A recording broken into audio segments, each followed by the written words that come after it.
में कोई कठिनता नहीं है। मेरा मार्ग बड़ा सुगम है, क्योंकि मैं स्वदेश में हूं,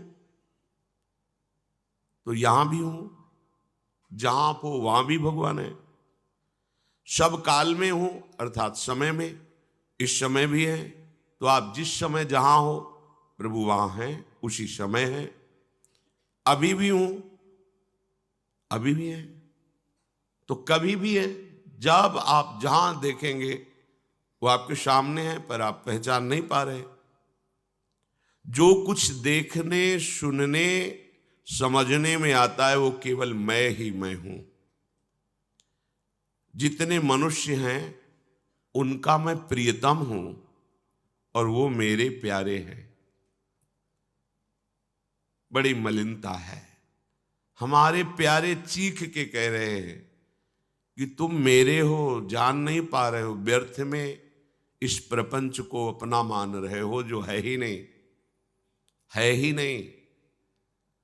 जैसे रस्सी में, त्रिकाल में भी सांप ना था, ना है, न रहेगा। केवल भ्रम और अंधकार के कारण दूर से रस्सी में सांप का भास होनापन हमें दिखाई देता है।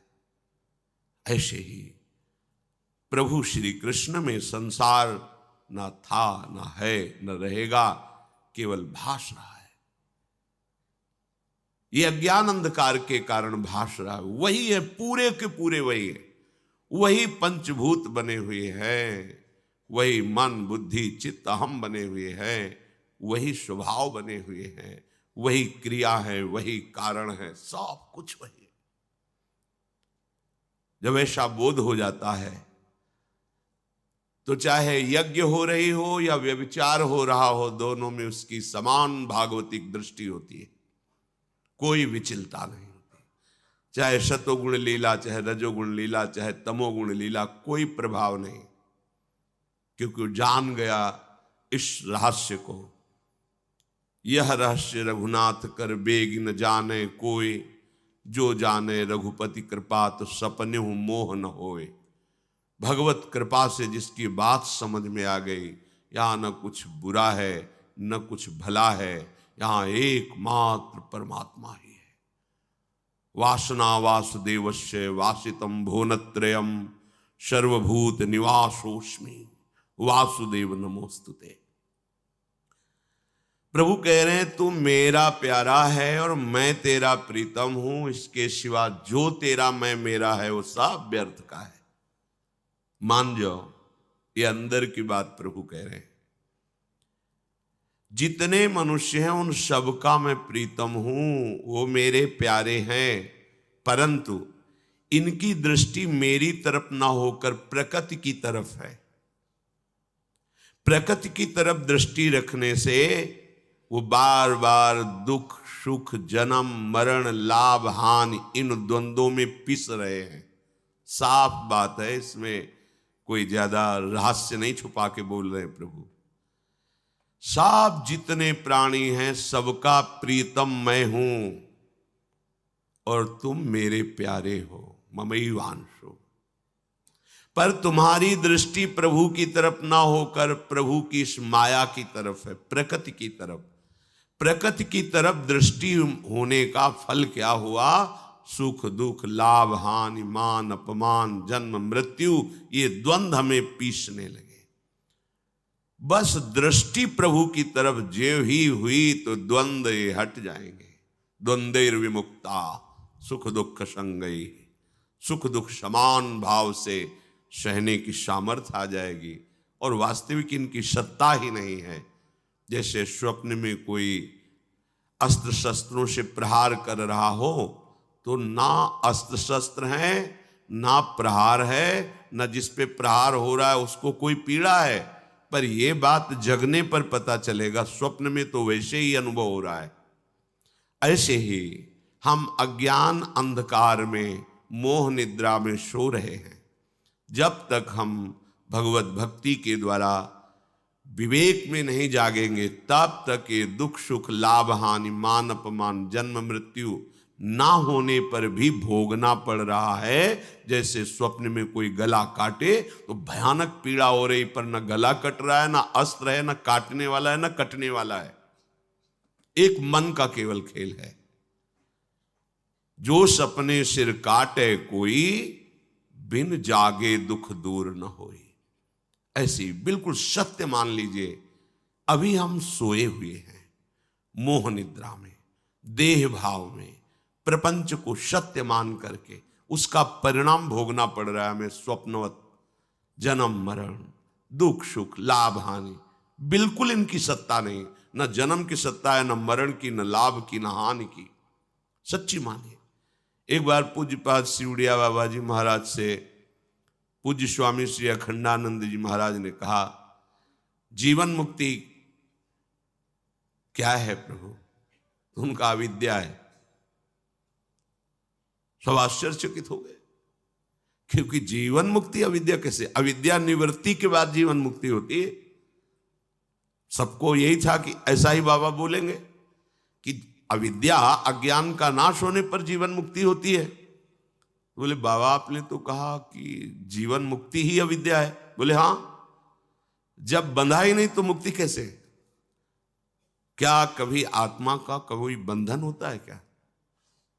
ये भ्रमात्मक स्वीकृति बंधन है। मैं शरीर हूं, मैं भोगता हूं, तो बंधा ही नहीं था, तो जीवन मुक्ति भी तो अविद्या हुई ना। तब समझ में आया ये जन्म मरण भी स्वप्नवत है। सच्ची मान लीजिए। जो आप बड़े हाहाकार में फंसे हैं, ये दुख, ये हानि, ये एक स्वप्न चल रहा है। ये शरीर स्पष्ट दिखाई देता है जैसे कपड़ा। प्रभु की प्रसाद से बिल्कुल किंचन मात्र राग नहीं रह जाता।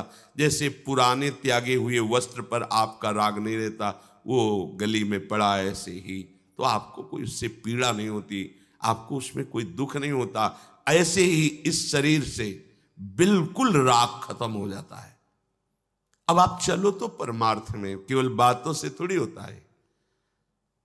मृत्यु एक मजाक लगती है, मजाक, जैसे कोई विनोद कर देना, ऐसा लगता है। किसकी मृत्यु? जब यह अनुभव होता है कि अरे ना मेरी मृत्यु थी, ना मृत्यु होगी, मृत्यु तो मुझे स्पर्श भी नहीं कर, अद्भुत आनंद।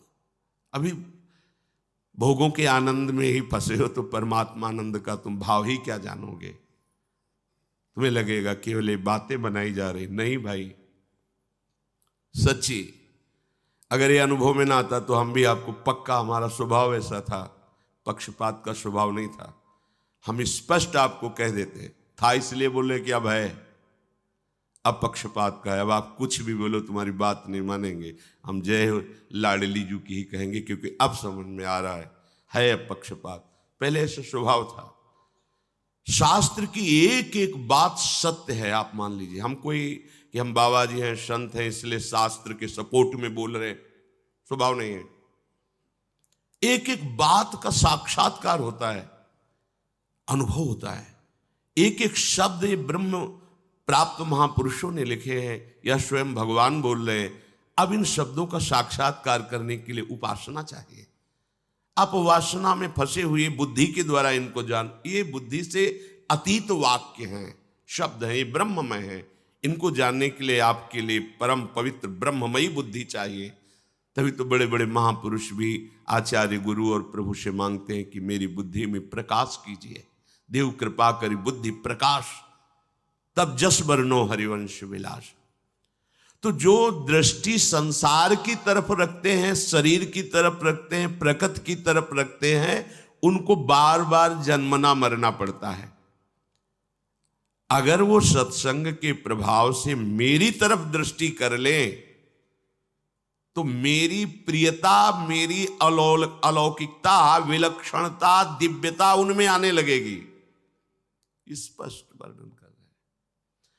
केवल प्रियाजू की तरफ दृष्टि, कई बातें जो पूर्व में अपने में देखते थे, स्वभाव में, आचरण में, वो सब अपने आप है ही नहीं।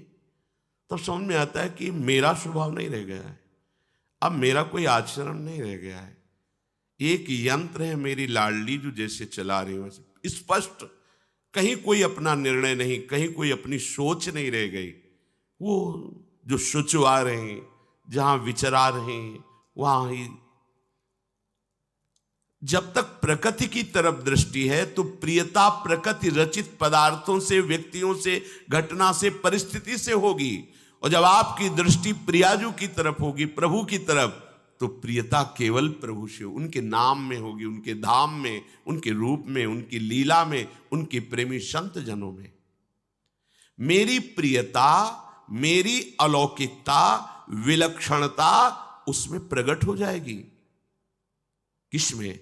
जिसकी दृष्टि केवल मेरी तरफ है। और जो देश से, देश संबंधियों से संबंध रख रहा है, अज्ञान। मैं हूं वहीं, उसी के पास हूं, उसी में हूं, वो मेरे में है, मैं उसमें हूं।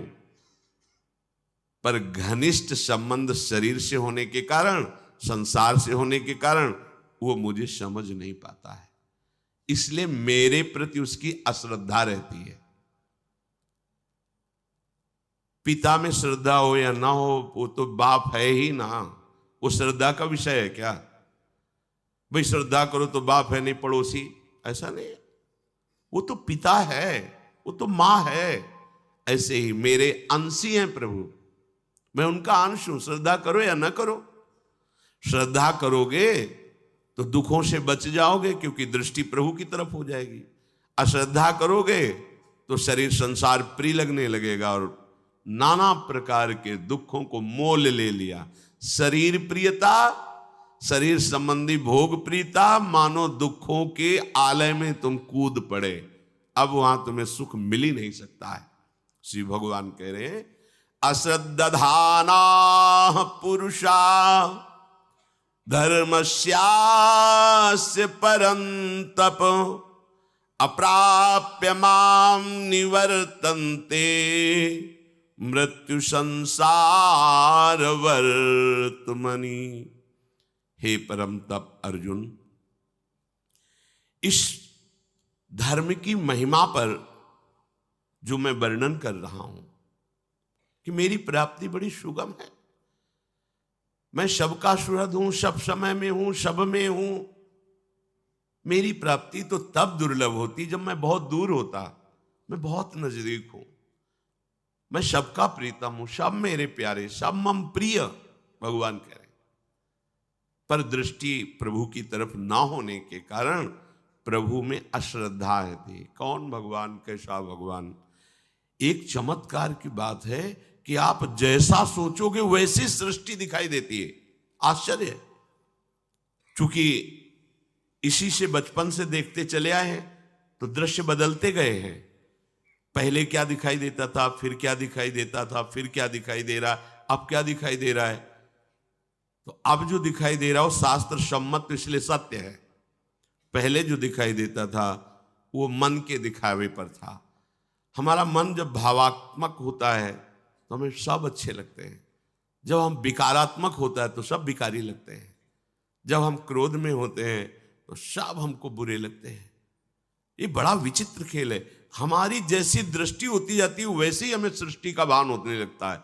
और हमारी दृष्टि जब ब्रह्म में तो सब ब्रह्म में, राम में तो सब राम में, श्याम में तो सब श्याम। बड़ा आश्चर्य है। यहां बाहर कुछ नहीं सुधारना, साधना से अपनी दृष्टि सुधारनी। दृष्टि सुधर गई तो किसी सूझ वाली आंख ने पहचान की, कण कण में झांकी भगवान की। वो ललित त्रिभंगी मुरली मनोहर अपने आराध्य देव को सर्वत्र देखता है। जड़ चैतन्य कछु नहीं दीखत, जित दीखत तित श्याम खड़े। समझो, श्री नरहरदास जी बड़े महापुरुष हुए। वो कह रहे जड़ चैतन्य कछु नहीं दीखत। हमें तो जड़ चैतन्य दिखाई दे रहा है, गुण दोष दिखाई दे रहा है। ये हम अभी मोहांधकारमयी दृष्टि से युक्त है। अभी ज्ञान का प्रकाश नहीं हुआ। भगवत भक्ति से जब ज्ञान का प्रकाश होता है तो उसे दिखाई देता मेरा प्रभु ही, वास्तविक प्रभु ही था, प्रभु ही है, प्रभु ही रहेगा। पर प्रभु कह रहे हैं कि हे परम तप अर्जुन, जो मेरे इस धर्म की महिमा पर, मेरी इस बात पर श्रद्धा नहीं रखते, वो कभी मुझे प्राप्त नहीं कर पाते। वो मृत्यु रूपी संसार चक्र में बार बार जन्मते मरते रहते हैं। श्री भगवान कह रहे, और अपने लोग देखो अरबों जन्म हो गए, बार बार जन्म, बार बार मरण। संसार धर्मई विमुहिमाना, ये संसार प्रकृति ऐसा है कि हमें घसीट लेता है और मोहित कर लेता है। बिल्कुल ऐसा सत्य लग रहा है, बड़े आश्चर्य की बात कि ये शरीर सत्य है और इसी शरीर से कई शरीरों को फूंका जाता है। रिश्तेदार, नातेदार, व्यवहारी, पुत्र, पत्नी, कोई भी पधारा तो उसको ये ज्ञान नहीं हो रहा कि इस शरीर नाशवान है, इसकी ये दुर्दशा होती है। थोड़ी देर के लिए भले वो दूसरों का जब कोई रोता है ना तो समझाते भैया ऐसे ही है, सबका शरीर ऐसे ही नष्ट होगा, हमें तुम्हें भी मरना पड़ेगा, यही गति होती है। अब चुपा जाओ, जितने हैं उन्हीं में राग कर लो, 2 लड़के बचे हैं उन्हीं को प्यार दुलार करो। ये नहीं कहता कि सब देख रहे हो क्या, और वो गाते भी चलते हैं सत्य बात, कहते हैं राम नाम सत्य है, सत्य बोलो मुक्ति है, भगवान का नाम परम सत्य है। ये सब लोग देहात में यही गाते हैं, जब शव ले जाते हैं तो शव यात्रा में गाते राम नाम सत्य है, पर स्वीकार नहीं करते, केवल गाते हैं। स्वीकार कर ले कि सत्य तो केवल हरिर नामई, हरिर नामई, हरिर नामई केवलम, सत्य तो केवल भगवान का नाम, तो जीवन सार्थक हो जाए। पर बड़े आश्चर्य की बात है, ये अपने शरीर को सत्य मानते हैं, कुटुंबियों के स्नेह को सत्य मानते हैं, धन संपत्ति को सुख रूप मानते हैं, उत्पत्ति विनाशशील प्रतिक्षण परिवर्तनशील जगत के व्यक्ति वस्तु पदार्थ घटना को सत्य मानते हैं। कौन? जिन्होंने भगवान की तरफ दृष्टि नहीं की, तो उन्हें फिर बार बार दुख सुख जन्म मरण परिवर्तन ये प्राप्त होता रहता है। जिस योनि में जाते हैं उसी योनि में आसक्त हो जाते हैं, फिर अगली योनि, फिर अगली। कब तक भागते रहेंगे? थक गए। अरे थोड़ा तो विचार करो, कब तक? कोई यहां टिकने का स्थान ही नजर नहीं आ रहा है। माता पिता के चरणों में सर रखकर स्वतंत्र होकर के तो कितने दिन वो अंतर्ध्यान हो जाएंगे। वो किसको हम माने अपना, क्या अपना माने? चलो शरीर को लेके स्वस्थ है, कब नष्ट हो जाए। कोई एक तो ऐसा होना चाहिए जो मेरा अविनाशी मित्र हो, सदा सदा मेरी रक्षा करे, मुझे सुख प्रदान करे। जब ऐसी मांग होगी तो वो केवल एक निकलते हैं, प्रभु, दूसरा कोई नहीं। पूरी सृष्टि को छानने के बाद एक ही बात समझ में आ जाती है कि केवल एक हमें प्यार करने वाले, हमारे निरंतर समीप रहने वाले, हमारे अहेतुकी सुहृद कृपालु भगवान हैं, दूसरा नहीं। मृत्यु संसार वर्तमनी, इस संसार में मरना ही मरना है, इसका नाम मृत्यु लोक है, मरना ही मरना।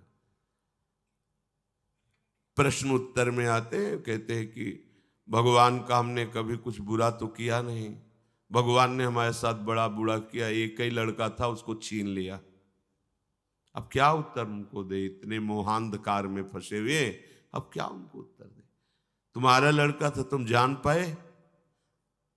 तुम्हारी क्या सामर्थ्य है कि तुम कुछ एक अंगुली की भी रचना कर लो?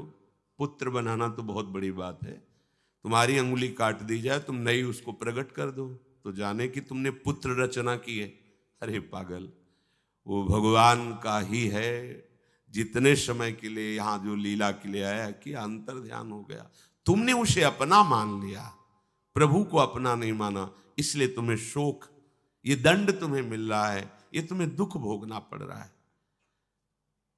भागवत में श्री चित्रकेतु जी के चरित्र में आता है कि उनके बहुत सी रानियां थी, बहुत से में 1 करोड़ रानियां थी। वो संतान के लिए बहुत व्याकुल रहते थे, किसी भी रानी से गर्भ नहीं हुआ। धर्म का आचरण करते थे, संतों पर भाव रखते थे। तो एक दिन देवर्षि नारद जी और अंगिरा जी आए, उनके इस मोह का नाश करने के लिए कि तुम पुत्र की जो हठ लगाए बैठे हो वृत्ति, ये ठीक नहीं है। आकर कहा कि राजन, तुम जो उदास रहते हो ठीक नहीं है। ये पुत्र प्राप्ति की चाह का त्याग करो और श्री भगवान का भजन करो। ये कुछ दिन का जीवन है। पुत्र आदि तो एक लौकिक मान्यताएं हैं, लौकिक संबंध है, उनका हमें ज्ञान की जरूरत नहीं इस समय, क्योंकि ममता रत सन ज्ञान कहानी व्यर्थ होती है। जो ममता से युक्त है उसके ऊपर ज्ञान का प्रभाव नहीं पड़ता। मुझे पुत्र चाहिए, यदि आप हम पर कृपा करके आए हैं तो हमें पुत्र दीजिए। तो आपको पता होना चाहिए, यहां सृष्टि की कोई भी वस्तु एक रस नहीं रहती। इसलिए प्राप्ति में हर्ष होता है और बिछोह में शोक होता है। तो आपको पता है, आपको भी हर्ष और शोक ही होगा। पर ममता से जो युक्त होता है उसको ज्ञान की बातें समझ में नहीं आती। उनका आप जो कामना कर रहे हैं ठीक है, भगवान की कृपा से उसकी पूर्ति होगी। सबसे बड़ी जो रानी थी वो गर्भवती हुई, संतान हुई, बेटा, ओ बड़ा हर्ष। अब तो जे ही राज दरबार से समय मिलता सीधे भाग के बड़ी रानी के महल में। जो अन्य रानियां थी वो आपस में बैठकर संगोष्ठी की। जैसे रसिकों की संगोष्ठी होती है, ऐसे प्रपंचियों की भी होती है कि अब तो राजा हमारी तरफ देखते ही नहीं। बोले आना, उनके बेटा हो गया, हमारे बेटा नहीं, तो इसलिए बोले हम सबको राजा की तरफ से दूर करने वाला यही तो है ना बेटा। मार देते हैं, बेटा मर जाएगा तो फिर आगे चलकर हम सबसे प्यार करेंगे, ऐसा ही। तो जो धायमा सेवा में थी तो रानियां ही थी। शासन और प्रलोभन दोनों वृत्तियों का प्रयोग करके उससे कहा बालक को जहर दे दो। दूध में जहर दे दिया गया। कुछ समय के बाद बड़ी रानी अपने बच्चे को लाड़ दुलार करने के लिए गई तो देखा श्याम वर्ण जहर का प्रभाव। अब हाहाकार।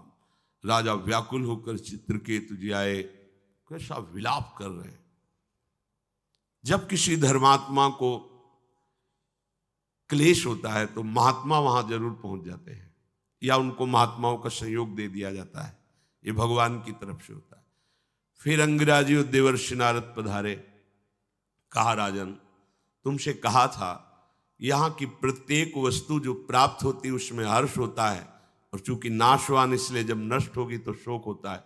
आप हमारी बात को समझ नहीं पाए थे, अब समझ लीजिए। उनका मुझे उपदेश नहीं, मुझे हमारे पुत्र से बात करनी है। बात करनी है, अभी बुला देता हूं। वो सामर्थ्यशाली महात्मा आकर्षण किया, जीवात्मा उपस्थित। बोले देखो ये तुम्हारे पिता तुम्हारे लिए कितने दुखी हो रहे हैं, आओ अपने शरीर पे आ जाओ। अरे उनका महाराज आप क्यों ऐसी मजाक की बात करते हैं, हमारा बाप है, कई बार ये मेरा बेटा बना, मेरी पत्नी बना, इसको पता है ये मेरा अरे कुछ समय के लिए अपने कर्म बंधन से जकड़ कर इसके पास आया था, मैं इसका पुत्र नहीं हूं। ऐसे कठोर वचनों से बोले कि राजा को होश हो गया। अरे मैं जिसके लिए इतना रो रहा हूं, हाय हाय कर रहा हूं, कैसे बोल रहा है। अंतर्ध्यान जीवात्मा। बस उसी समय उनको वैराग्य हुआ और भगवान शंकरषण की आराधना करके भगवत साक्षात्कार किया। इस संसार को हम सत्य मान रहे हैं, रिश्ते नातों को सत्य मान रहे हैं। क्यों? भगवान कह रहे असत दधाना पुरुषा, क्योंकि उनको मेरे पर श्रद्धा नहीं है, इसलिए उनकी ये दुर्गति हुई। क्या दुर्गति? वर्तमान में शरीर से राग हो जाना, शरीर संबंधियों से राग हो जाना, शरीर भोगों से राग हो, वर्तमान में दुर्गति है। इसका परिणाम तो दुर्गति है ही है, केवल दुर्गति परिणाम है, केवल दुर्गति। और प्राय हम सब इसी में फंसे हुए हैं। मृत्यु संसार वर्तमानी, भगवान कह रहे हैं यहां मरना ही मरना है, सब प्रतिक्षण मर रहे हैं। बोले हम तो नहीं मर रहे हैं, हम तो बर्थडे मनाते हैं। कहां मर रहे हैं? अज्ञान है, इसलिए तुम नहीं जान पा रहे। जैसे हम यमुना जी के समीप गए और पहली दृष्टि जो जल देखा वो कहां निकल गया, तुम समझ नहीं पाए, और हमें लगता है ये वही यमुना जी का जल है जो मैं पहले से देख रहा हूं। वो दृष्टि जो गई वो तो बहुत दूर निकल गया। ऐसे ही ये संसार के जितने भी व्यक्ति, पदार्थ, वस्तु, ये सब इतनी जोर से चलायमान है कि आपको पता नहीं चल पा रहा कि गति हो रही। आपको लग रहा है मैं स्वस्थ और बढ़िया, प्रतिक्षण मर रहे हो, आपकी श्वास नष्ट हो रही, आयु नष्ट हो रही, स्वास्थ्य नष्ट हो रहा है, आपको पता नहीं है। मृत्यु संसार वर्तमनी, यहां मरना ही मरना है, विनाश ही विनाश है, पर तुम्हें समझ में नहीं आ रहा। जैसे कसाईवाड़े में जीव बंधे होते हैं, बकरे, गाय आदि, भैंसे आदि, तो उनको भी चारा डाला जाता है, क्योंकि 2-4 दिन बाद नंबर आएगा, तो ऐसे नहीं रखते, वो भी चारा डालते। अब वो बड़े आराम से खा रहा है, पंखा चल रहा है, खा रहा है, सोच रहा है बहुत बढ़िया जगह आ गए, लेकिन उसको ये पता नहीं कि दीवार के बगल में गड़ासा लगा है, नंबर आने पर तुरंत काट दिए जाओगे। ठीक ऐसी हमारी दशा है। स्त्री भोग, संसार भोग, राग सब इकट्ठा है, हम बड़े मौज में, और ये पता नहीं कि काल रूपी कसाई केवल समय का इंतजार कर रहा है। आया, पूरे के पूरे को नष्ट कर दिया, कुछ नहीं बचा। सब हमारा कमाया धमाया, सोचा विचारा, सब भावात्मक कल्पनात्मक, सब विध्वंस। बचा तो अविनाशी भगवान का भजन, वो किया नहीं तो हुआ क्या? बोले विनाश ही विनाश, कुछ हाथ नहीं लगा। यह मनुष्य शरीर केवल भजन और भगवत प्राप्ति के लिए मिला है। भगवान ने कृपा करके संपूर्ण कर्मों के फल को रोक करके आपको मनुष्य बनाया है। ये आप अपने कर्म से मनुष्य नहीं बने। कबहू करी करुणा नर देहि, देत ईश बिनु हेतु, बिनु हेतु, बिना किसी हेतु के भगवान ने हमें शरीर दिया है भगवत प्राप्ति के लिए। संस्कृति मांझ बरियाई के पायो, सेवक जी महाराज इसी को है। संस्कृति के चक्र को, कर्मों को रोक कर भगवान ने बीच से निकाल कर मुझे मनुष्य बना दिया कि चल अपना कल्याण कर ले, सतत मेरा भजन करके, मेरे आश्रय में, मेरे चिंतन में तू मेरे को प्राप्त हो जाएगा। ऐसे बढ़िया अवसर को प्राप्त करके हम भगवान से वादा भी करके आए थे गर्भ में, बस एक बार निकाल दो इस नर्क से, दोबारा इस नर्क में नहीं आऊंगा, ऐसा भजन करूंगा। हम भूल गए और फिर लग गए। भूमि परत भा ढाबर पानी, तिम जीवई माया लप, यहां जन्मे फिर वही नया प्रपंच। ये अम्मा, ये बप्पा, ये भैया, ये रुपया पैसा, भोग सामग्री नया नया लग रहा है। अनंतों बार भोग चुका है, पर उसे नया लग रहा है। विस्मृति के गर्त में पड़ा हुआ उसे नया लग रहा है। पूरा जीवन फिर उसी प्रपंच में, और फिर मृत्यु, फिर जन्म। कभी तो विचार करो इस पर कि यह हमारी दुर्गति तब तक चलती रहेगी जब तक श्रीहरि में हमारी श्रद्धा समर्पित नहीं होगी। क्योंकि इसका विशुद्ध ज्ञान श्रद्धावान को ही होता है। श्रद्धावान लभते ज्ञानम तत्परा शैतेन्द्रियः, ज्ञानम लब्ध्वा पराम शांति मचिरेणाधिगच्छति। यहां 2 बार ज्ञान शब्द का प्रयोग है। पहला ज्ञान है शास्त्री, जो सुन रहे हैं, पढ़ रहे हैं। ये ज्ञान तभी सफल माना जाता है जब आप अपनी इंद्रियों पर शासन करके आचरण सुधार लें, और जब आप जितेंद्रिय होकर इस ज्ञान का चिंतन करेंगे तो आपको बोध हो जाएगा। जो ज्ञान बोध संपन्न हुआ वो परम शांति को प्राप्त हो जाता है, पर यह ज्ञान श्रद्धावान को प्राप्त होता है। क्योंकि शास्त्र और संत ही इस संसार के भ्रमात्मक चक्र से, दलदल से मुझे बचा सकते हैं, और वहीं अश्रद्धा करा करके माया संपूर्ण अपने वश में कर लेती है। जो शास्त्रों के शासन में नहीं है, जो सदगुरु के शासन में नहीं है, जो भगवान से भय नहीं मानता है, वो निश्चित दुर्गति को प्राप्त होता है। भगवान से भय इसलिए कि हम कोई पापाचरण न करें, हर समय मेरा प्रभु मुझे देख रहा है, मुझे उनके विरुद्ध आचरण नहीं करना। प्रतिकूलस्य वर्जनम श्री कृष्ण अनुकूलेन। भगवान ने पूरा का पूरा अवसर केवल अपने भजन के लिए दिया है। भगवान ने ऐसी योनियों से मुझे बचा दिया जो महान दुखमयी है, मनुष्य योनि दे दी। अब हमारा एक ही कर्तव्य है, प्रभु की बात पर विश्वास करके प्रभु के उपदेश का मनन करके असंग हो जाएं, शरीर से असंग हो जाएं, मन से असंग हो जाएं, स्वभाव से असंग हो जाएं, अपने प्रभु के चिंतन में तभी तन्मयता आती है जब इन तीनों, हम असंग शब्द केवल बाहर से ले लेते हैं कि अपने एकांत कमरे में बैठे असंग हैं, इसका अर्थ नहीं। एकांत कमरे में शरीर बैठा हुआ है लेकिन अंतःकरण धर्म से तुम्हारा तदात्म है तो संसारी ही हो, क्योंकि संसार का स्फुरण करता रहेगा। वो अंतःकरण धर्म में यदि संसार का स्फुरण और संकल्प हो रहा है तो तुम क्रियाओं को नहीं रोक पाओगे। जब कोई भगवत कृपा पात्र उपासक इस रहस्य को समझता है तो चाहे भीड़ में बैठा रहे या एकांत में बैठा रहे, वो असंग ही रहता है। अपनी वृत्तियों से, बाहर के व्यक्तियों से वही भगवद अनुरागी तन्मया स्थिति को प्राप्त होता है। माम प्राप्य कौन्तेय ततो यान्त्यधमाम गतिम। वो ऐसे जो लोग शरीर संसार में आसक्त है वो मेरी प्राप्ति की चाह ही नहीं करते, इसलिए अधम गति को प्राप्त होते हैं। हम सब प्रभु के हैं, हमारा विश्राम स्थल प्रभु ही है, इसलिए हरिशरणम। जब तक हम प्रियालाल के चरणों की शरण में नहीं पहुंचाएंगे तब तक हमारी यात्रा नहीं होगी। हम भटकते रहेंगे, यात्रा नहीं हो रही। अगर शुरू कर दिया राधा राधा, अब यात्रा शुरू हो गई।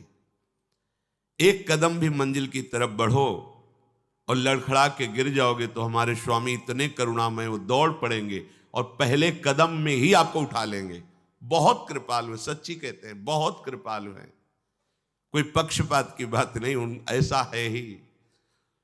स्वामी अखंडानंद जी ने एक बार पूज्य भाई जी महाराज से कहा, आप अपने अनुभव की कोई एक बात बता दें। भाई जी की आंखों में आंसू आ गए और कहा, उमा राम स्वभाव जय जाना ताई भजन तज भाव नाना। जिसने भगवान के स्वभाव को जान लिया उसे भजन छोड़कर और कुछ अच्छा नहीं लगेगा। प्राय लोगों के भीतर ये बात बैठ गई है कि हम तो गृहस्थ हैं, हम तो संसारी हैं, तो ये जन्म मरण तुम्हारे इस भाव से रुकेगा नहीं। गृहस्थ और संसारी हो तो तुम्हें भोगों का लाइसेंस थोड़ी मिल गया है कि तुम स्वतंत्र हो, जितना भोग चाहो भोग सकते हो, ऐसा नहीं। भोगों को संयम से, भगवत भाव से, भगवत उपासना का भाव रखकर स्वीकार करो। तुम्हारा लक्ष्य अंशी हरि को प्राप्त करना है। निरंतर प्रभु की प्राप्ति की चाह से तड़पो। ये हम गृहस्थ हैं, हम संसारी, हमारा एक कर्तव्य, तुम्हारा एक ही कर्तव्य है कि सब कर्तव्यों का पालन करते हुए भगवद स्मरण परायण रहो। माम अनुस्मर युद्ध च।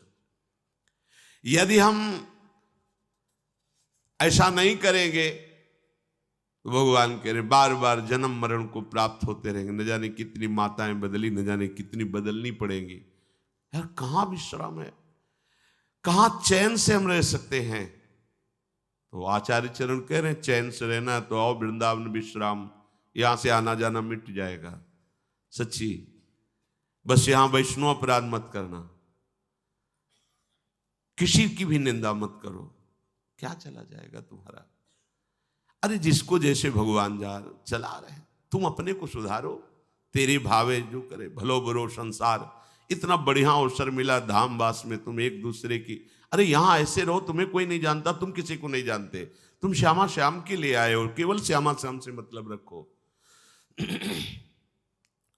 पर और जगह चाहे कम प्रपंच हो, यहां ज्यादा होता है, क्योंकि भजन में मन नहीं लगता तो एक दूसरे की टांग खींचते रहते हैं। अरे आकाश है, खूब अपनी अपनी पतंग उड़ाओ, दूसरे की काटने की जरूरत क्या है। पर ये बड़ा विचित्र खेल बुद्धि का है कि वो निंदा और स्तुति में, इसी में फंस करके अपने जीवन को व्यतीत कर देते हैं। भगवत प्राप्ति के लिए बिल्कुल असंग होने की जरूरत है, बिल्कुल। एकस चरण रहस्य चित्त मनंत से युंजीत तद वृतिषु साधुश्चेत प्रसंगा। अपने को असंग कर ले, संग करे तो भगवत प्रेमी महात्माओं के बीच में ये बाढ़ है, माया रूपी बकरी चर नहीं पाएगी। यदि संतों के समूह में रहते हो तो तुम्हारा अमंगल नहीं हो सकता। अकेले में कभी मन हो सकता है कहीं हमें दुर्वासना में फंसा दे, प्रपंच में फंसा दे, लेकिन साधु संग में है, एक दूसरे पर नजर है और एक भय भी है और एक समूह में शक्ति भी होती है, भागवतिक शक्ति। एक अकेला भजन करे, 100 लोग भजन करे तो उसका एक समूह का जो पावर होता है वो उनमें 2-4 अगर भजन में मन नहीं लग रहा तो भी लगने लगेगा। वो पावर भजन करवा देता, वो परमाणु भजन करा देते। कलो संघो शक्ति। अगर संग मिलकर नाम कीर्तन किया जाए, भजन किया जाए तो बहुत जल्दी मन प्रभु में लग जाए। बड़े रहस्य की बात श्री भगवान कह रहे हैं। ये अनुभव होता ही है, हर संत को, हर भक्त को होता है। आगे चल करके मया तत्मिदं सर्वं जगदव्यक्त मूर्तिना मत स्थान सर्वभूतानि न चाहम ते सुवस्थितः। गूढ़ बात भगवान कह रहे, न च मत स्थानि भूतानि पश्चिमे योगमैश्वरम भूत भ्रन्न च भूतस्थो ममात्मा भूत भावन। ये संसार मेरे से व्याप्त है। पीछे वर्णन किया गया था कि जैसे सूत की माला में सूत की ही मणियां पिरोई हुई है, तो पूरे माला में क्या है? सूत है। सूत की मणियां सूत के माला में पिरोई हुई है। ऐसे ही पूरा जगत केवल भगवान ही है। समझ में नहीं आ रहा, बस अविद्या के कारण। मत्तः परतरम नान्यत किंचिदस्ति धनंजय। किंचन मात्र कोई मिलावट नहीं, केवल भगवान है सब कुछ। भगवान कह रहे मया तत्मिदम सर्वम जगदव्यक्त मूर्तिना। ये सब का सब संसार मेरा ही स्वरूप है, मैं ही हूं, पर मैं अव्यक्त रहता हूं। व्यक्त में कौन है? अमुक नाम, अमुक रूप, अमुक व्यक्ति, अमुक घटना, अमुक पदार्थ, अमुक परिस्थिति। बस इसी नाम रूप से बच जाओ तो जान जाओगे भगवान है। जब हम किसी व्यक्ति से परिचय बढ़ाते हैं तो भगवान से परिचय छूट जाता है, और जब भगवान से परिचय बढ़ाते हैं तो व्यक्ति शब्द हट जाता है। फिर सर्वम केवल एक प्रभु श्री राम में सब जग। उपासक इसीलिए उदासीन रहता है।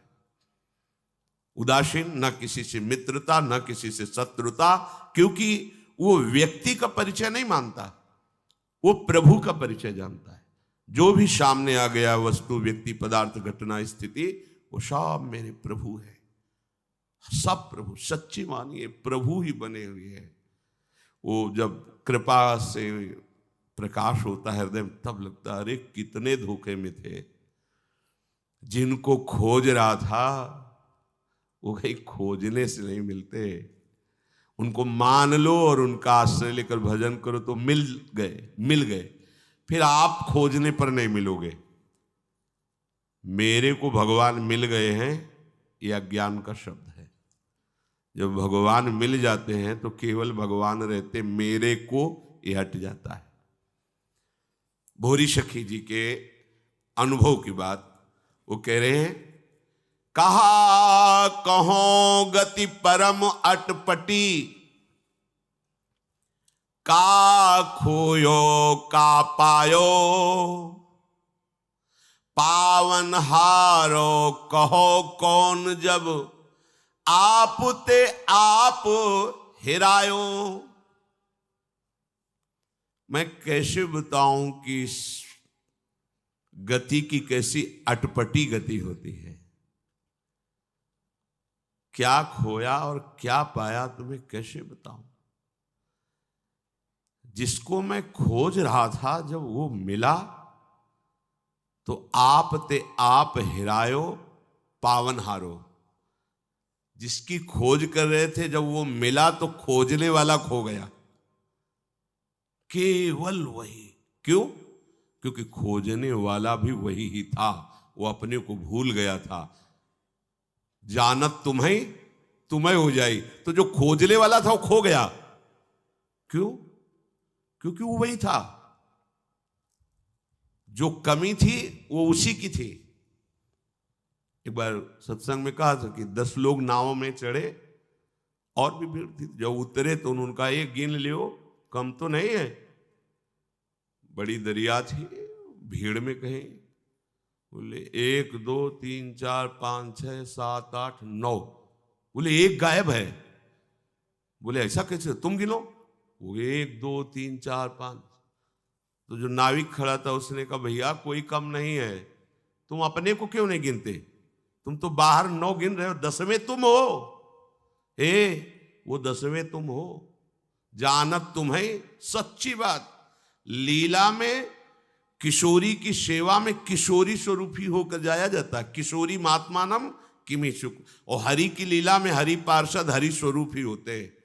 10वां तुम हो। अगर तुम अपने को नहीं गिनोगे तो सवाल हल नहीं होगा। जानत तुम्हें ब्रह्मविद ब्रह्मविभो तस्मित तज्जने भेदा अभावात। प्रभु और प्रभु के जन में भेद का अभाव है, अर्थात अभेद वही हो जाता, वही होकर उसी की सेवा में ये प्रेम का मार्ग। पावन हारो ही खो गया, कहो कौन जब आप ते आप हिरायो। मेरे को श्री जी मिल गई है, ये ना मिलने की बात है, नहीं मिली। केवल श्री जी मेरे को जब गायब हो जाए तब जानो ना कि मिल गई। ना काहो सो बोलिबो, ना कोई व्यवहार, अपनी कुंवर किशोरी को जियत निहार निहार। जब ऐसी भावना में तन्मय होगे तो केवल श्री जी रह जाएंगी। मन प्रियालाल, बुद्धि प्रियालाल, चित्त प्रियालाल, अहम प्रियालाल, प्राण प्रियालाल, मैं प्रियालाल, मैं भी प्रियालाल में। कैसी अद्भुत स्थिति होती है। छवि आई होए दर्द जुहियरा, दर्द होए दुलरायो। दर्द ही दर्द मिलत दिन दूनो, दर्द ही अधिकायो। जल थल गगन विश्व सब भूल्यो, तन मन प्राण गवायो। जो भीतर त्यों बाहर एक रस। ये स्थिति आती है जब उपासक गुरु मार्ग से चलता है। गुरु मार्ग अविश्वास अज्ञानी को होता है, ताते यह मर्यादा राखनो, हितजू महाराज पत्र में लिखते हैं। ये गुरु मार्ग पर अविश्वास अज्ञानी को होता है, इसलिए मर्यादा रखो कि जो गुरु मार्ग में तुम्हें उपासना मिली उसी से तुम्हें परिपक्व अवस्था प्राप्त होगी। अब मनमानी से नहीं होगी, क्योंकि श्री जी ने आपका मार्ग निश्चित कर दिया है। यदि उस मार्ग से नहीं चलते तो त्रिकाल में भी आपको, स्वप्न में भी वस्तु का बोध नहीं हो सकता। समय भले व्यतीत करते रहिए।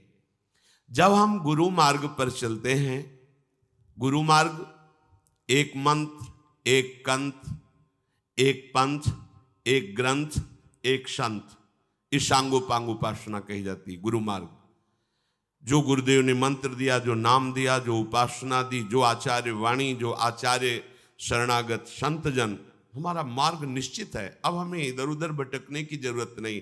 बात सो बात मिले न प्रमाण, प्रकृति विरुद्ध जुगति को ठानी वो। यदि हम बातों से केवल बातें बनाते रहें तो बात नहीं बनेगी। हमारा विश्राम स्थल श्री लालड़ी जी के गोरे चरणारविंद है और वो मार्ग निश्चित हो चुका है। अब हम चले तो जैसे जैसे हमारा चिंतन बढ़ता है वैसे वैसे एक असंतोष बढ़ता है। ये अंदर की बात कह रहे हैं। कुछ अच्छा नहीं लगता, ना संसार का कुछ अच्छा लगता, ना परमार्थ का कुछ अच्छा लगता है। एक अजीब सी स्थिति होती है। इसके ऊपर जब बढ़ेगी तो बात अलग होती है। बहुत समय तक एक स्थिति ये रहती है, एक उन्मनी अवस्था, एक खिन्नता, एक उदासीनता। उसे पूछा जाए तुम्हें संसार चाहिए तो ना, तो प्रभु में प्रीति है, वो भी समझ में नहीं आ रही। कुछ नहीं समझ में आ रहा, बस वो चल रहा है। इस समय सत्संग की विशेष आवश्यकता होती है। अगर कुसंग मिल जाए तो भटक भी सकता है। इसीलिए सत्संग की बाढ़ जरूरी है, साधु समागम जरूरी है। सत्संग रोज नया उत्साह पैदा करता है, वही बातें, पर रोज नवम नवम, रोज नया उत्साह इस मार्ग में चलने। नहीं तो आप देखो जिनको सत्संग नहीं मिलता, आप धीरे धीरे धीरे धीरे वो फिर प्रपंच का आश्रय, विषयों में सुख बुद्धि, ये नहीं हट पाता, नहीं हट पाता, पक्का नहीं हट पाता। शुद्ध साधुता का मार्ग भगवदाश्रय के नहीं मिल पाता। सूक्ष्म बात है। प्रियाजू की व्यवस्था के सिवा हमारी कोई व्यवस्था नहीं होनी चाहिए निवृत्ति मार्ग में। प्रियाजू के सिवा हमारा कोई परिचय नहीं होना चाहिए। हमारा कोई मित्र, हमारा कोई शत्रु, हमारा कोई सुहृद, कोई निज जन, बिल्कुल नहीं। प्रियाजू से, उनके संबंध से, हम उनकी सेविका, उनकी दासी, उनकी आज्ञा के अनुसार, हमारा कुछ नहीं, किंचन मात्र नहीं। अब हृदय में फिर इस स्थिति के बाद दर्द पैदा होता है। एक शून्य स्थिति बहुत समय तक रहती है। इतने में नाम सब कर्म संस्कारों को भस्म करता जाता है। कुछ अच्छा न लगने से उसके अंदर व्याकुलता पैदा होती। क्या करूं, कहां जाऊं, कैसे इस स्थिति से उभरूं। नाम जप करते करते फिर एक स्थिति आती कि अब असहनीय हो गया। वही स्थिति के आगे की स्थिति, और वो आकाश की तरफ देखता है, चारों दिशाओं की तरफ देखता है, चिल्ला के रो देता है। कोई पकड़ नहीं मिल रही, दर्द ही दर्द।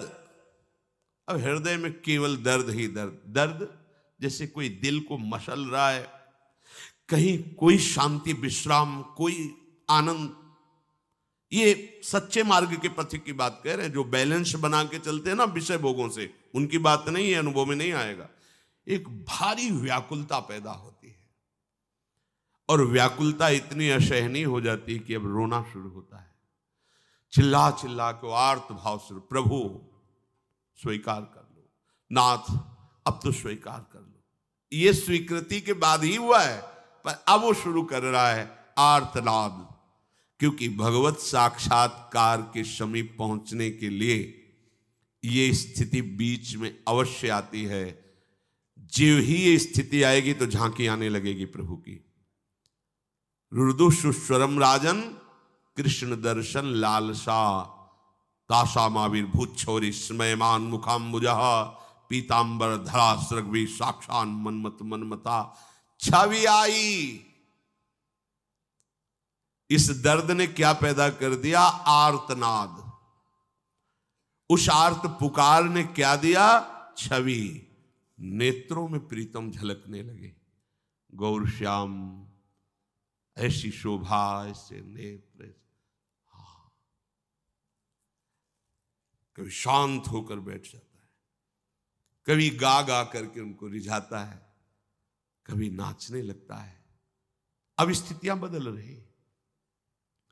हो सकता है बाहर से गंभीर दिखाई दे, अंदर से नाच रहा हो, क्योंकि बाहर और अंदर दोनों में भेद हो सकता है। बाहर से एकदम शांत उदासीन बैठा है, पर अंदर से नृत्य कर रहा है, अंदर से बातें कर रहा है प्रियालाल से, अंदर से वो उनको देख रहा है। छवि आई तो अब हृदय में दूसरी पीड़ा प्रकट हुई। कैसी? अब एक क्षण भी इस छवि के बिना हम जी नहीं सकते, और ये कभी छवि हमारे नेत्रों से चली न जाए।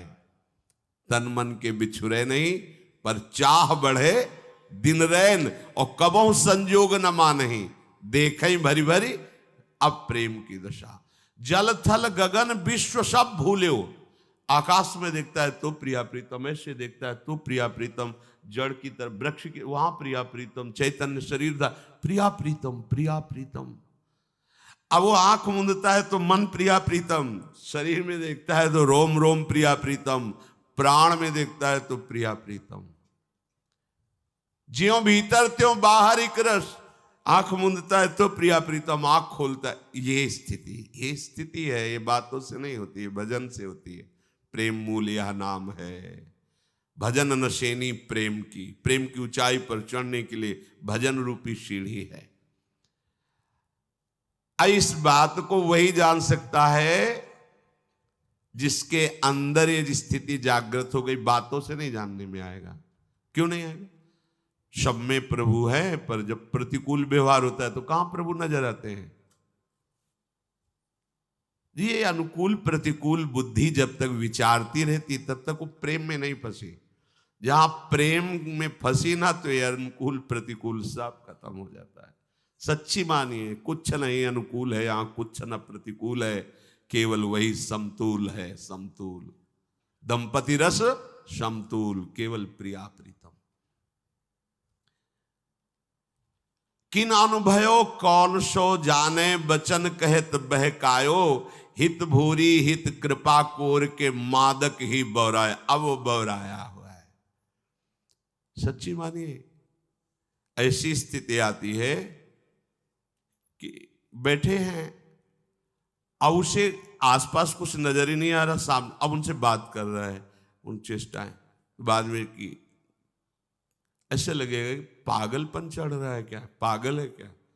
दौड़ रहा है, हंस रहा है, गले लगा रहा है, बात कर रहा है, घुटने के बल होकर हाथ जोड़कर विनय कर, और है कुछ नहीं सामने, बाहर वाले को दिखाई ले दे, लगता है पागल हो गया है का। तो कह रहे हैं मादक ही बहुत, प्रिया प्रीतम की रूप मादकता ने उनकी बुद्धि का अपहरण कर लिया।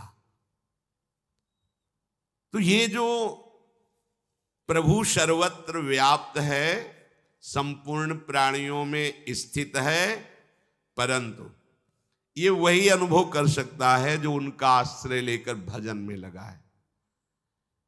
ये अध्यात्म खिलवाड़ नहीं भाई, ये अध्यात्म बाहरी चमत्कार नहीं है, बाहरी सुविधाओं का भोग अध्यात्म नहीं है।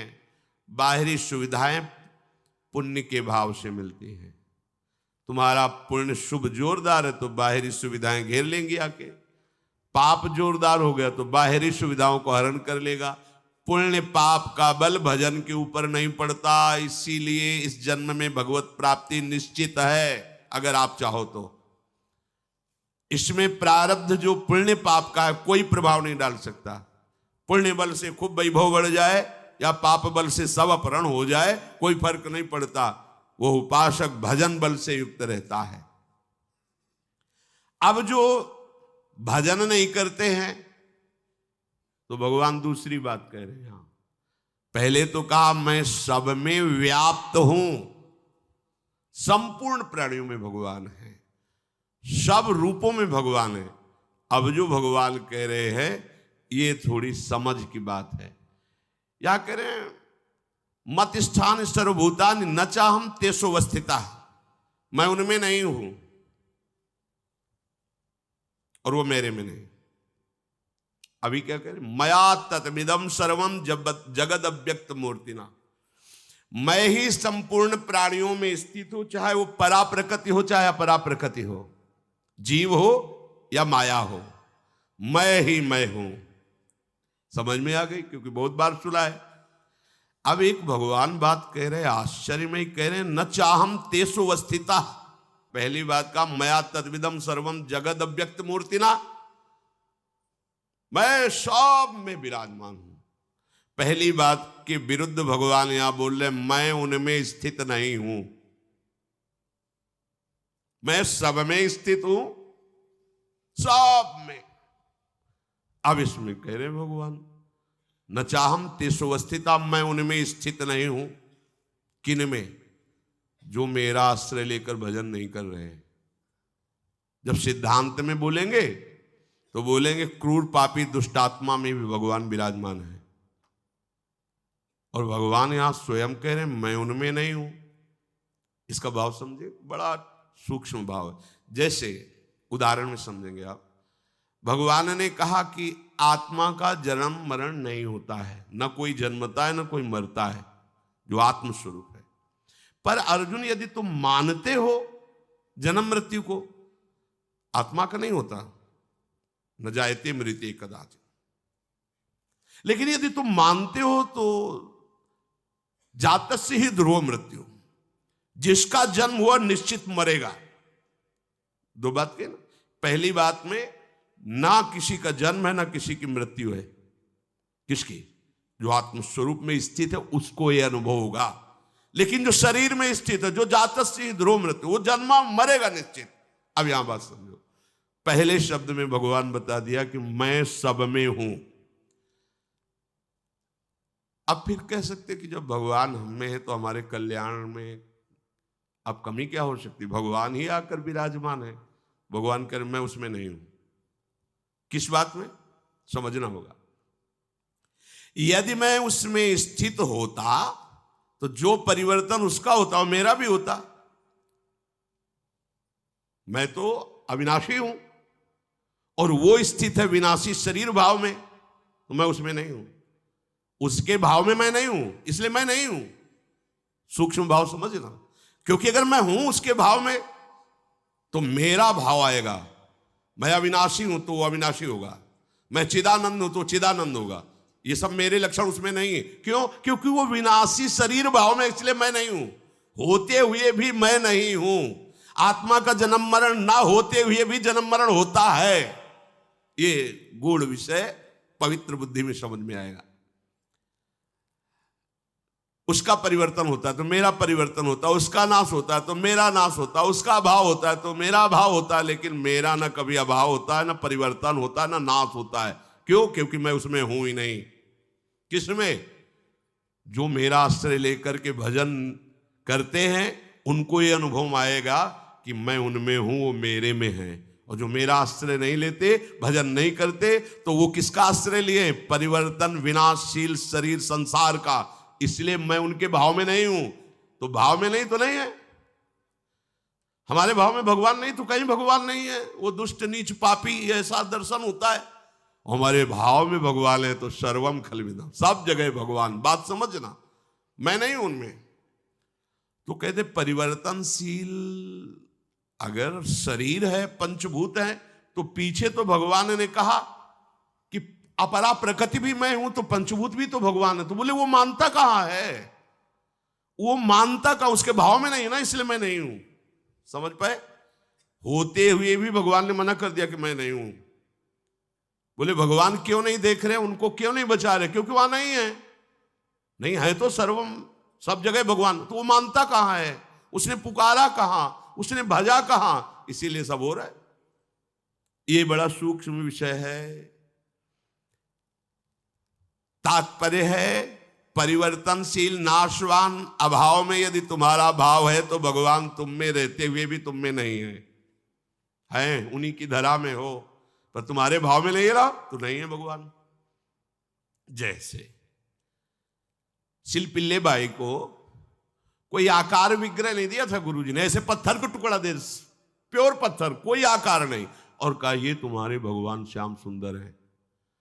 उनके भाव में आया मेरे भगवान श्याम सुंदर है, छाती से हृदय में लगाए, रात दिन उन्हीं को प्यार दुलार। अब जब ब्याह हुआ तो पति की तरफ हेर ही नहीं रही थी। पति ने देखा कौन सा किसकी छवि क्या, तो देखा एक पत्थर का टुकड़ा है। हमसे ब्याह किया, हमारी तरफ तो देख रहे पत्थर के टुकड़े एक देर जल में फेंक। भारी व्याकुलता, कूद पड़ी। अब तो प्राण त्याग देंगे, अपने प्रभु के बिना मैं नहीं जी सकती। जल से निकल करके पत्थर का टुकड़ा, और सामने ही ललित त्रिभंगी मुरली मनो है ना उस पत्थर में, उसके भाव में नहीं है ना, वो फेंक दिया है पत्थर का टुकड़ा। वहां भांग जिससे बांटी जाती थी वो बट्टा धन्ना जी को दिया। ये भगवान है तुम्हारे। बालक थे तो शालिग्राम भगवान को नीचे बैठा दिया और बट्टा को ऊपर ऐसे रख दिया। बोले बड़े ठाकुर चाहिए कि छोटे? बोले हमें तो बड़े ठाकुर चाहिए। तो हाँ बड़े वाले ऊपर स्वामी है, ये ले बस नहा के इनको नहला देना और पवा के इनको तुम पा लेना। साक्षात ठाकुर साथ घूमते थे ना। भांग के बट्टे में अगर हमारा भाव नहीं तो नहीं है ना, वो तो भांग का बट्टा, कोई श्री विग्रह थोड़ी हमारे लिए नहीं है, उनके लिए है। बस ये बात समझना है। नचमत स्थानि भूतानि, संपूर्ण प्राणी जो वो मेरे में नहीं। पहले में बताया कि मैं सब में हूं, उसकी बात के विरुद्ध में बोले कि मैं उनमें नहीं हूं। अब इसमें दूसरी बात में सब मेरे में है, उस बात के विरुद्ध कह रहे वो प्राणी मेरे में नहीं है, क्योंकि यदि मेरे में स्थित होते तो मेरा निर्विकार स्वरूप हो, निर्विकार हो जाते। बोले नहीं, अब ये तो भगवान में स्थित है, ये तो भगवान के समान है, क्योंकि भगवान में स्थित नहीं है, वो विकारों में स्थित है। इसलिए भगवान कह रहे वो मेरे में स्थित नहीं है, मैं उसमें स्थित नहीं हूं। प्रभु जैसे निर्विकार हैं वैसे ही वो निर्विकार हो जाएगा। प्रभु जैसे परमानंद में है वैसे वो परमानंद हो जाएगा। प्रभु सब काल में, सब समय में, सब व्यक्तियों में है, तो ऐसे ही उसको अनुभव हो जाएगा मैं ही सब में हूं। जो यहां सो सारे जगत में भेद खत्म, तो मैं उनमें स्थित नहीं हूं, वो मेरे में स्थित नहीं है। कौन? जो प्रभु से विमुख हैं। प्रभु हैं सब में, पर जिनके अंदर प्रभु का भाव नहीं है, तो प्रभु वहां विराजमान होकर भी कहते मैं वहां नहीं हूं। जैसे दुर्वासा जी को कहा कि जो केवल मेरी अनन्यता में है, मेरे भजन में है, वो केवल मुझे जानते हैं, तो मैं केवल उन्हीं को जानता हूं। देख लो, सर्वज्ञ भगवान क्या कह रहे हैं? वो मुझे जानते हैं, मेरे अनन्य, तो मैं उनका अनन्य हूं, मैं केवल उन्हीं को जानता हूं। वो मेरे हृदय हैं, मैं उनका हृदय हूं। साधु हृदय मई हम। क्या भगवान सबके हृदय नहीं है क्या? फिर क्यों कह रहे साधु हृदय मई हो? उन्होंने अपना हृदय दे दिया, तो मेरा हृदय ही उनके हृदय में स्फुरित हो गया। आपने हृदय संसार को दिया, तो भगवान हृदयेश्वर हृदय में रहते हुए कह रहे मैं तुम्हारे हृदय में नहीं हूं, चिंता मत करो, मनमानी जो करो अवश्य में भोक्तव्यम कृतम कर्म शुभाशुभम। वो आपने हृदय विहारी भगवान को पहचान कर अपना हृदय उनके हवाले कर दिया, तो कह रहे चिंता मत करो, हम तो हम सर्व पापेभ्यो मोक्षयिष्यामि मा शुचा। तुमने माना कि मैं हूं, तो आप निश्चिंत हो जाओ। तुमने माना कि यहां भगवान नहीं है, तो मैं नहीं हूं, हम आंख मुंदे हैं, नहीं है, मान लो नहीं है, तो भोग रहे हैं, जन्म मरण को प्राप्त हो रहे हैं। श्री भगवान कह रहे मैं उनमें स्थित नहीं हूं, वो मेरे में स्थित नहीं है। बोले अब इनकी भगवान में स्थिति है। भाव वस्तुतः संपूर्ण प्राणियों का उत्पन्न होना, संपूर्ण प्राणियों का पालन होना, संपूर्ण प्राणियों का सृजन होना और संपूर्ण प्राणियों के रूप में होना, ये केवल भगवान ही है। प्राणियों का भरण पोषण धारण स्थिति मैं ही हूं, पर जो मेरा भजन नहीं करते, मेरा आश्रय नहीं लेते, मैं उनके भाव में नहीं हूं ना, तो नहीं हूं। जाकी रही भावना जैसी, वो मेरे में स्थित नहीं है, इसलिए मैं उनमें स्थित नहीं हूं। जो मेरे भाव में है, मैं उनको रोम रोम में अनुभव कराता हूं कि प्रभु विराजमान, कण कण में अनुभव कराता हूं प्रभु विराजमान। इसलिए इस भाव को हम हृदय से स्वीकार करें, हम कभी अकेले नहीं हैं, हमारे साथ प्रभु हैं। किसी भी समय में ऐसा वो समय नहीं जहां प्रभु ना हो, तो इस समय भी प्रभु हमारे हैं। इस समय यही है, सब में है, हम में भी है, सब जगह यहां भी हैं, सब समय में इस समय भी हैं, सबके हैं, वो हमारे भी हैं। ये भाव के बिना भक्ति पूर्ण नहीं होती। कभी आप अपने को अकेला मत समझिए, आपके प्रभु आपके साथ हैं। ये तभी समझ सकते हो जब मुख में नाम चलेगा। मुख में हो राम नाम, राम तेरे हाथ में, बंदे तू अकेला नहीं, राम तेरे साथ। ये कब अनुभव हुआ? जब मुख में राधा वल्लभ लाल को हृदय ध्यान, मुख नाम। फिर बोले अब किसकी जरूरत पड़ेगी? जब आपको लगेगा प्रभु मेरे साथ हैं, प्रभु मेरे हाथ में है। हाथ का मतलब होता है जैसा मैं चाहूंगा वैसा मेरे प्रभु करेंगे। ये आगे की स्थिति में होता है जैसा मैं चाहूंगा। पहले तो तुम्हें जोई जोई प्यारो करे, सोई मोई भावे, ऐसी स्थिति बनानी होगी। फिर भावे मोई जोई, सोई सोई करें प्यारे, ऐसी स्थिति अपने आप प्राप्त हो जाएगी। प्रभु का आश्रय लेकर निरंतर भजन, एक एक सेकंड, एक एक श्वास तुम्हारी बहुत कीमती है प्यारे। मानो 50 वर्ष तुमने धन कमाया, अब आपकी आखिरी श्वास है, तो 50 वर्ष के व्यतीत किए हुए समय में जो धन मिला, उस धन से तुम एक सेकंड भी नहीं खरीद सकते हो। 50 वर्ष की कमाई हुई संपत्ति से तुम एक श्वास भी नहीं बढ़ा सकते हो। सोचो तुम्हारी श्वासें कितनी कीमती है। इन श्वासों की सार्थकता है राधा राधा राधा। लाडली जी के चरणों का आश्रय लेकर नाम जप कीजिए, निहाल हो जाओगे, आनंद समुद्र में डूब जाओगे, दुख का निशान भी नहीं रहेगा, कोई शोक कोई भय तुम्हें स्पर्श नहीं कर पाएगा। शिष्य श्री राधा वल्लभ लाल की।